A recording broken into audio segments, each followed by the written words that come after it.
Liberty University in Lynchburg, Virginia, was one of only few universities in the nation to not close during this pandemic. Joining now is the university's president, Jerry Falwell, and his wife, Becki. Full disclosure, very good friends of mine. So, guys, Jerry, let me start with you. Despite what the mainstream media predicted, and I really want to talk about what New York Times did to you, what actually happened? How was the school afflicted with coronavirus by the fact that you didn't close? No, we had 0 cases the whole spring semester on campus, and the New York Times actually was on campus in violation of no trespassing signs that we had posted everywhere to protect our students. Only about 1,200 were living here. Normally it's like 8,000 because there's certain students who didn't have high-speed internet in their homes, and we had converted to completely an online format to comply with the governor's orders. And so they couldn't go back home and do their studies. We had others who had elderly relatives at home. We had others who were international students. So about 1,200 came back, and we had 2 surprise inspections from Governor Northam in Richmond, and we got nothing but glowing reports from the Virginia Department of Health: social distancing, takeout food only, double the janitorial staff cleaning. And so but the reporters were here in violation of the no trespassing signs and complete disregard for the public health of our students. And they never talked to us the whole time they were here. New York Times and ProPublica. They talked to a doctor across town who had seen some students who had some upper respiratory allergies or colds and reported there were 12 students with COVID-like symptoms.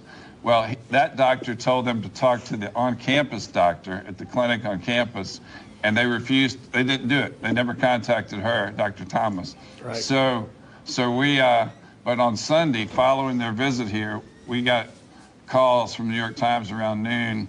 They published the story at 3 o'clock. They already had the story written. So it was a complete setup, a hit job, and it was, New York Times has become more like BuzzFeed than New York Times. It's all about clickbait. Mm-hmm.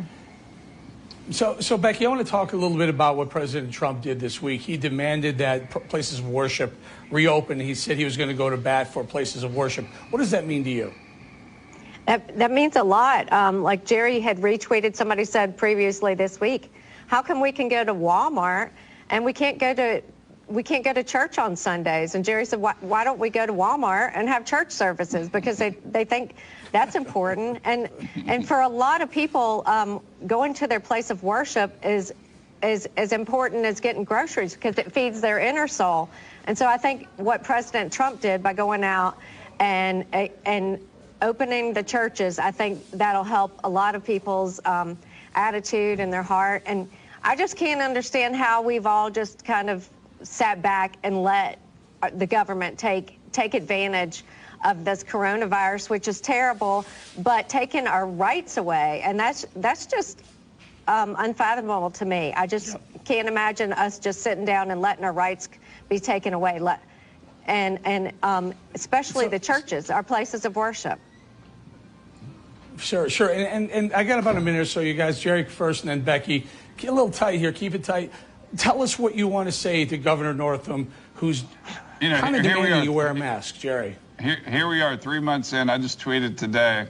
I've got a mask printed up with a picture of him and his friend in blackface and a KKK mask. And I said, fine. Starting Friday, we all have to wear masks in Virginia. I said, fine, I'll reluctantly wear it, but only if it's got a picture of Governor Blackface on the mask. So look at my Twitter, and I hope everybody buys one. Go. Becki, what's your mask? I know you're going to have a lot prettier mask. I'm not wearing that mask. Sure. Yeah, I'm not wearing that mask. And I don't approve of Jerry's tweet either. She doesn't like my tweet. But I do think after 3 months, for him now to come on and require us to wear masks is just to instill the fear that the virus, even though the curve has been flattened, even though all the death rates, everything is opening back up and everything is getting better, it's just to remind you what we've just been through for the past 3 months. It's just a scare tactic. Yeah. It's just control. It's 100% control. We're going to leave it right there. A couple of great Patriots folks. You're looking at them right there. A couple of great friends of mine as well. Jerry Falwell, Becki Falwell. Thank you guys so much for your time. Thank you, Thank you, Eric.